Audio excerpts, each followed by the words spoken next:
Olá pessoal, tudo bem? Na aula de hoje nós vamos estudar as leis de Faraday. No livro de vocês, as leis de Faraday estão nas aulas de número 6 e 7.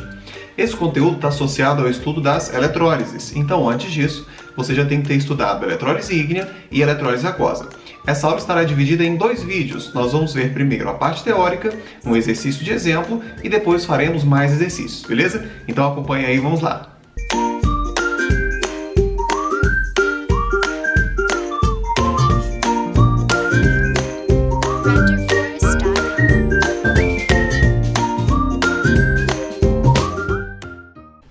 Então, pessoal, nós vamos estudar aqui as leis de Faraday no livro de vocês. Isso aqui está nas aulas de número 6 e 7, beleza?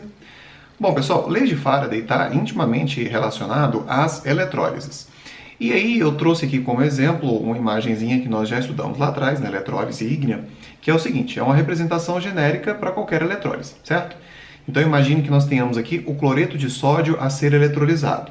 Então nós temos os cátions sódio e nós temos os ânions cloreto. Nós sabemos que o cátion sofrerá redução e que o ânion sofrerá oxidação. E aí nós temos aqui as reações que acontecem com o ânion e as reações que acontecem com o cátion. Podemos montar a reação global. Então isso aqui tudo a gente já tem que saber fazer, tendo estudado previamente a eletrólise ígnea e também a eletrólise aquosa. Agora, uma pergunta que até então a gente não pode responder, a gente não consegue responder, é o seguinte. Vai formar sódio metálico aqui. Mas quanto sódio será formado? Que massa, que quantidade de sódio será formada? Aqui eu vou formar gás cloro. Porém, que quantidade de gás cloro será formada? Isso a gente ainda não consegue responder. Por quê? Essa é uma resposta que a gente só vai ter com o estudo quantitativo da eletrólise, que é o intuito dessa aula de hoje. Até então, nós estávamos fazendo a análise, o estudo qualitativo. Por exemplo, vai ser formado que substância aqui? E qual substância no outro eletrodo será formada? Nós vamos discutir agora a quantidade das substâncias que são formadas em uma eletrólise, ok? Bom, para a gente conseguir fazer esse estudo quantitativo, nós vamos ter que ler o enunciado da primeira lei de Faraday. E ela diz o seguinte: a massa dos produtos formados em uma eletrólise é diretamente proporcional à quantidade de carga a que o eletrólito é submetido. Então, a primeira coisa que a gente tem aqui é a seguinte: quanto maior for a quantidade de carga a que o meu eletrólito está submetido, maior será a quantidade dos meus produtos a serem formados. Como é que a gente calcula essa quantidade de carga aqui? A quantidade de carga Q é dada por I, que é a corrente elétrica, vezes ΔT, que é o intervalo de tempo. Essa corrente elétrica é dada em ampere e o intervalo de tempo tem que ser utilizado em segundos. Então, esses aqui são dados comuns das questões que falam sobre leis de Faraday. Tendo em mãos a corrente e o tempo, a gente consegue calcular a quantidade de carga. Quanto maior for a quantidade de carga, maior será a massa dos meus produtos. Então, esse é um primeiro tópico que a gente precisa nessa análise quantitativa da eletrólise, beleza? Bom, outra coisinha que a gente vai precisar para conseguir fazer esses cálculos e dizer qual será a quantidade do meu produto na eletrólise é a constante de Faraday representada por F maiúsculo. Bom, o que indica a constante de Faraday? Veja a definição. Ela indica a quantidade de carga em Coulomb transportada por 1 mol de elétrons. Essa quantidade de carga que a gente está vendo aqui, ó, dada em coulombs, é essa mesma quantidade de carga aqui, certo? Bom, e nós estamos vendo aqui que a constante de Faraday, ela nos dá uma proporcionalidade entre a quantidade de elétrons e a carga transportada por esses elétrons. Ela nos diz que 1 mol de elétrons transporta 96.500 coulombs. Está aqui, ó, cada mol de elétrons transporta 96.500 coulombs. E a gente pode fazer uma proporção com outras quantidades quaisquer de elétrons. 2 mols transportam o dobro, 3 mols transportam o triplo e por aí vai.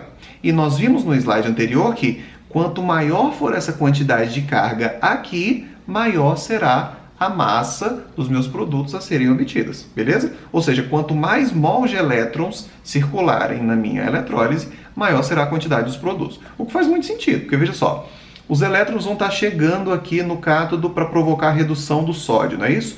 Quanto mais elétrons chegarem, maior será a quantidade de sódio que será reduzida, beleza? Então o que a gente precisa fazer agora é juntar essas duas informações, ou seja, a relação entre a quantidade de carga e o tempo e a corrente, e a relação entre a quantidade de carga e o número de mols de elétrons para conseguir responder o que as questões querem nesse contexto. Então, para isso, a gente tem aqui uma questãozinha para a gente tentar responder, beleza? Então, acompanhe aqui comigo a leitura. Em uma cuba eletrolítica, o cloreto de sódio fundido, ou seja, não é eletrólise aquosa, é eletrólise ígnea, foi submetido a uma corrente elétrica de 5 A durante 3 horas. Qual será a massa de sódio metálica produzida? E eu tenho aqui como dados a constante de Faraday e a massa molar do sódio, beleza?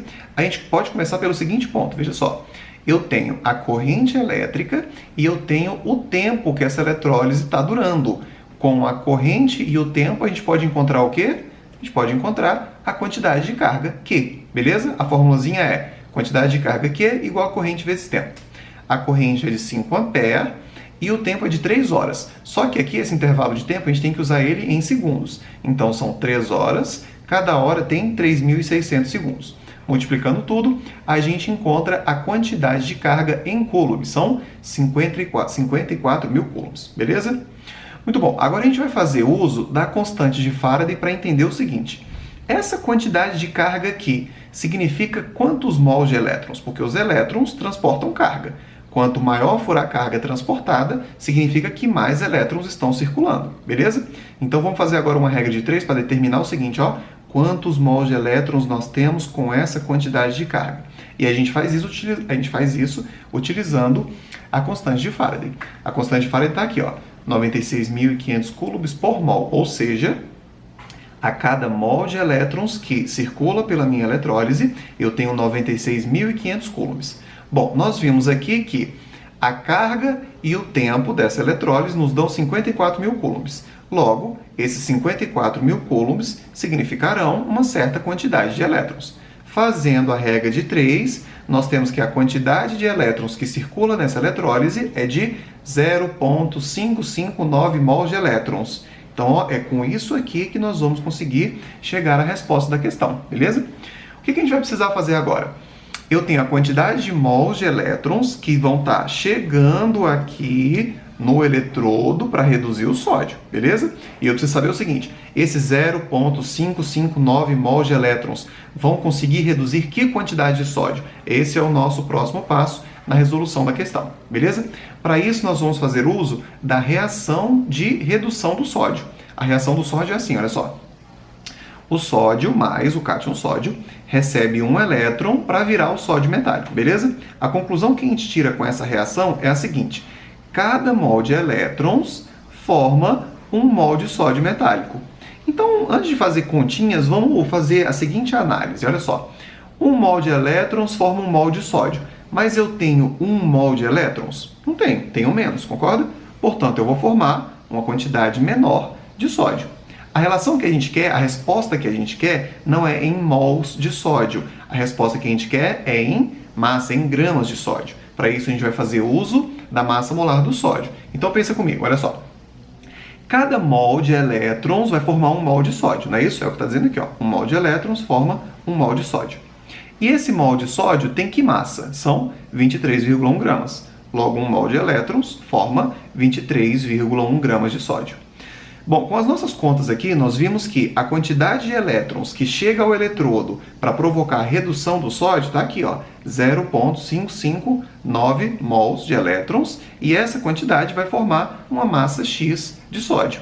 Fazendo a nossa regra de 3, nós vamos chegar à massa de sódio que vai ser produzida nessa eletrólise, 12,91 gramas. Essa é a resposta dessa questão, beleza?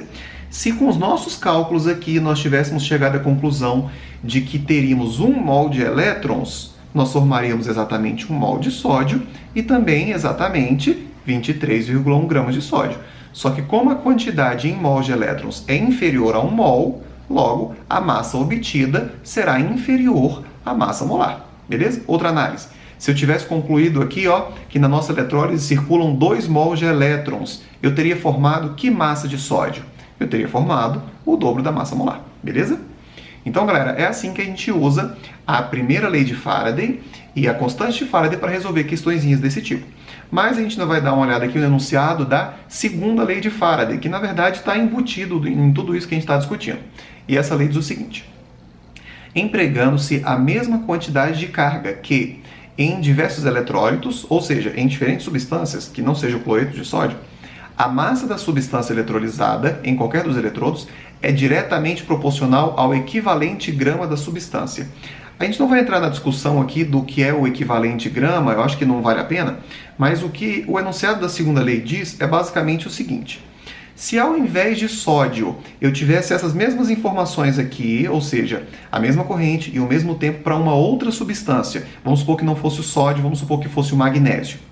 A redução do magnésio envolve uma quantidade diferente de elétrons, e isso já influenciaria na massa final, ok?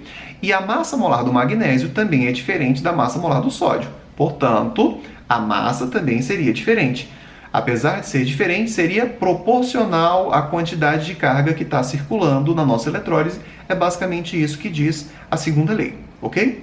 Pessoal, esse nosso primeiro vídeo termina aqui, então eu peço que você anote todas essas informações e siga então para o próximo vídeo, onde nós vamos fazer mais exercícios.